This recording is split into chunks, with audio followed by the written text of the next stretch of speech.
Welcome back. I am in conversation with Mr. Ratan Tata, Chairman of the Tata Group.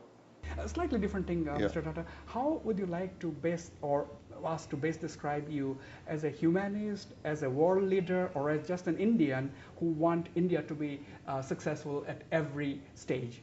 I think I would like to describe myself first and foremost as an Indian. It hurts me that we are carving our country up into castes, into parochial groups, into communities. And I think the same thing, why we're looking at Assam almost as though it's another country.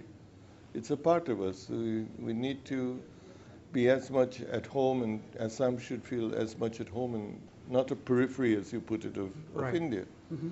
So I would describe myself mainly as an Indian, passionate Indian, very proud of India. Right. Now, your philosophy is reflected in your exhortation to your companies to lead and not follow. Now, when we apply this to a billion-plus country like India, to lead and not follow, do you think it is really possible? I don't apply this to the country, right? Because that would be too pompous of me.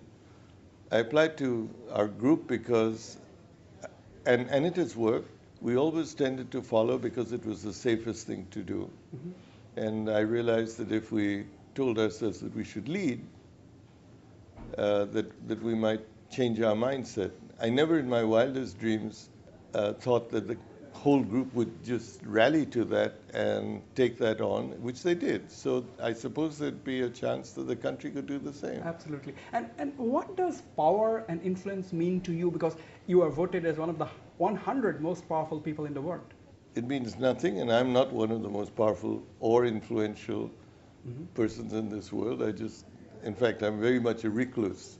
That's true. Yeah, that's true. So. That's true. But when people vote you, when the mass people vote you, you are humble as always. You are recluse, as you said.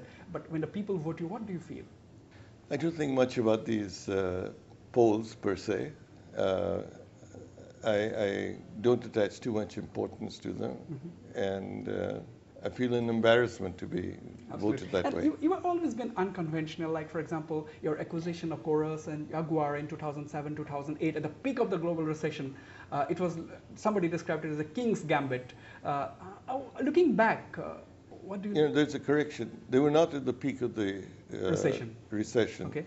The timing was wrong, but both of them was before the recession, and it's quite conceivable that had the recession been on, we would not have acquired them because credit was not available, etc. So we got hit after we acquired them, and that was unfortunate. Fortunately, we're over that hump now. And 1962 to now, when you were with the Tata Group, now the person at the helm of affairs, you are a trained architect. Now, what has been your most exciting moment? Was it the foray into the car manufacturing, or was it the launch of the Nano in 2008? Both. I think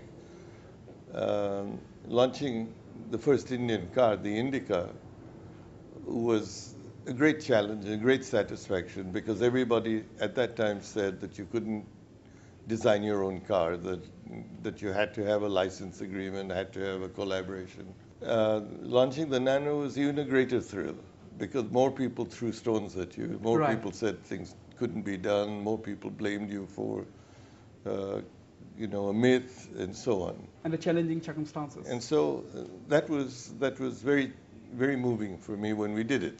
And now you are on the verge, or you have already taken Nano to the world stage, outside India's borders. Trying to. Now, apart from time, if you were to buy something today at a premium, what would it be?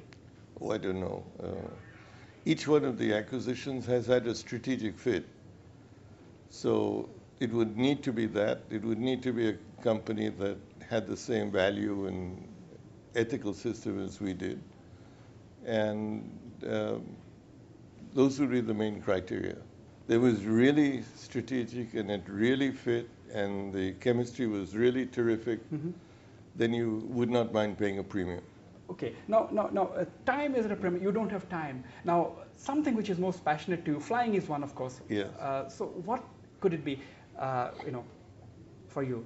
Suppose you have the time today. Yes. To do something.